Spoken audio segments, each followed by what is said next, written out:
আসসালামু আলাইকুম। এনসিপির মুখ্য সমন্বয়ক হাসনাত আবদুল্লাহ উনি নির্বাচনী জনসভা শুরু করেছেন বা সমন্বয় শুরু করেছেন। তো উনি ওনার এলাকায় গিয়ে বলছেন যে প্রয়োজনে ৩০০ ভোট পাবো, তবুও চাঁদাবাজদের কাছে মাথা নত করব না।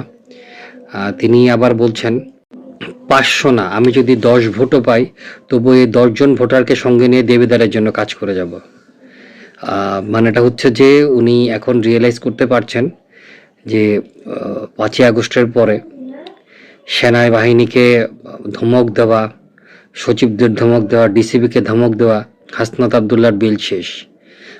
হাসনাত আবদুল্লাহ মনে করেছে যে ৫ই আগস্টের আগে হাসনাত আবদুল্লাহ একটা স্ট্যাটাস দিলে লক্ষ লক্ষ মানুষ রাস্তায় বের হয়ে আসতো।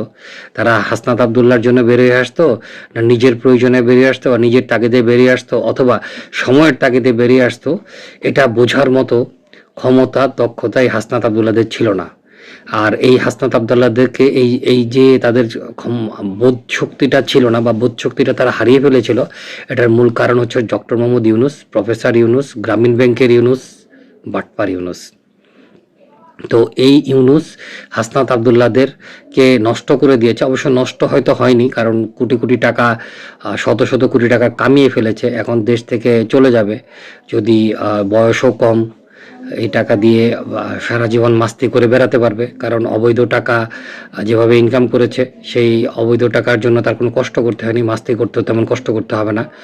তো একটু সাহস দেখাতে হয়েছিল, সেই সাহসটা দেখিয়ে সেই সাহসের উপর ভিত্তি করে এখন বুঝতে পারছে যে জনগণের কাছে ভোট পাওয়াটা এত সহজ বিষয় না।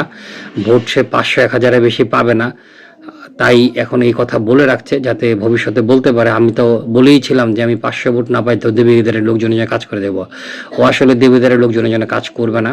একটা নিউজ দেখলাম, সে অক্সফোর্ডের আমন্ত্রণে অক্সফোর্ডে একটা বক্তৃতায় অংশগ্রহণের জন্য জানুয়ারি মাসে সম্ভবত যাবে, এবং এরপর সে আর কখনো ফেরত আসবে কিনা আমরা জানি না।